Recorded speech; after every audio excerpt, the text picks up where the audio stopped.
Un saludo para Los Ángeles, California, de parte de Ángel, un servidor desde Cancún, Quintana Roo, México. Disculpe usted, no quiero molestarlo. Street tacos for $1, 4-star hotels for $40, and a cosmopolitan city culture. You won't find these things in the tourist trap of the hotel zone, but you will find them in Cancun Centro.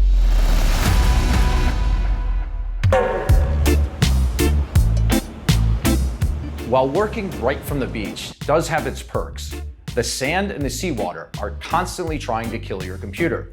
The food prices are designed to drain your wallet, and the internet speeds, they date back to 1994. So after a short stay at a beach hotel in Cancun, I set out to find a place farther inland, far more pragmatic and more conducive to a digital nomad lifestyle.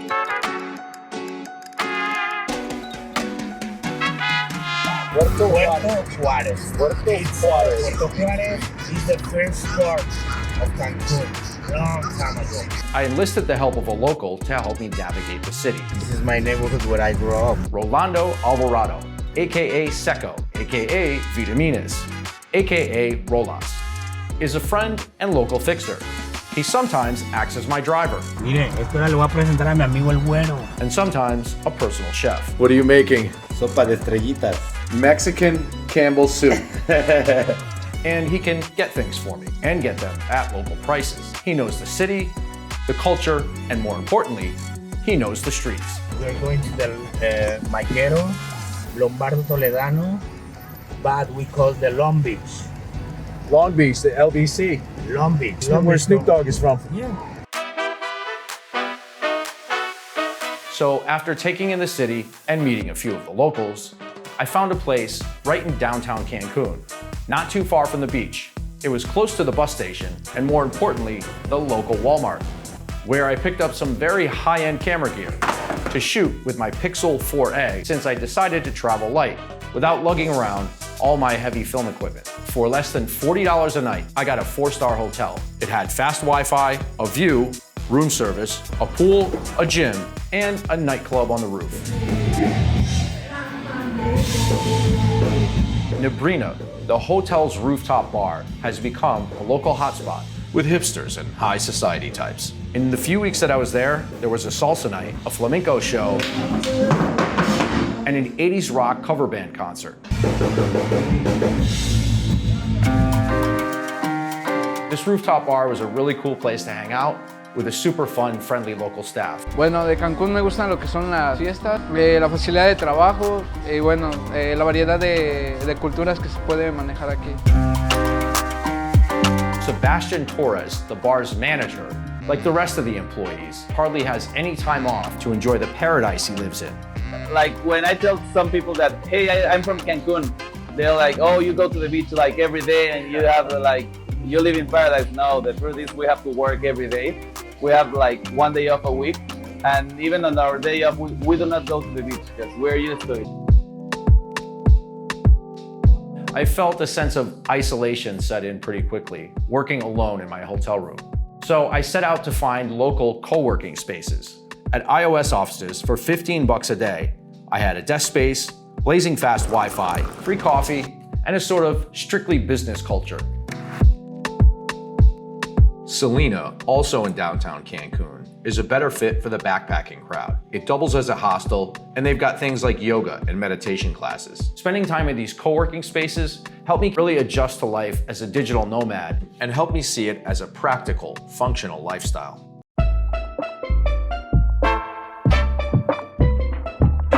Of course, I can't forget about the food in downtown Cancun, which is not only more local and authentic, but a fraction of the price of the food in the hotel zone. Like this lunch, 3 tostadas and a beer for about $5.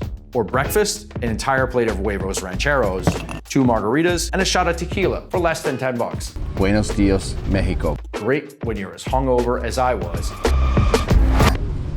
Perfect Mexican breakfast. But of course, Cancun is in Mexico, so everything isn't all margaritas and sunshine. At least 2 people died after a gunfight between rival drug gangs. Santa Clara woman tragically killed in Mexico on a birthday trip. In a deadly shootout between 2 drug dealers on a beach near a hotel in Cancun, Mexico. Locals like Rolando remember a time before all the cartel violence. In those times, Cancun was like so good, you know, it was like a fashion. And now what's changed? Well, the violence, you know, the violence. It's true that the Cancun now, it's some places is dangerous, man. You don't see it, but it's real. Most of the locals that I met in downtown Cancun preferred to stay as far away from the hotel zone violence as possible. In the hotel zone, it's less safety. We can say that there's more narcotráfico in there.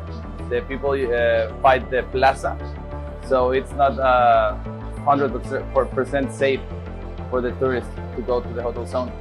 Here in downtown, we are more safe. Employees in the hotel zone live in constant fear of the cartels, watching their every move. Because there is some rules. You don't see it, but there is some rules. And just you gotta be careful, you know. Salud. Salud, hermano.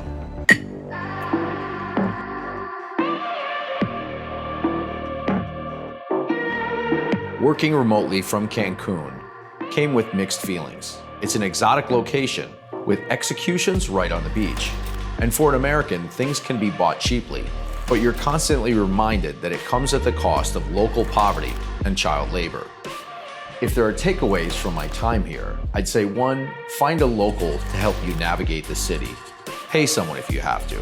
Number 2, be hyper aware of recent cartel violence and maybe stay away from the tourist traps in the hotel zone, where most of the violence happens. And number 3, if you're gonna work remotely from Cancun or anywhere in the world for that matter, find a co-working space. It will help you keep a sense of professionalism and, more importantly, your sanity.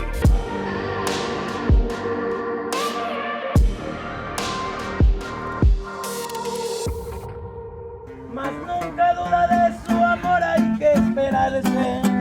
Ella es más fiel de lo que pueda imaginarse. Subscribe and stay tuned to more of my digital nomad adventures in the Mayan Riviera. Eso la mata. Ahí está, servido. Perfecto, man.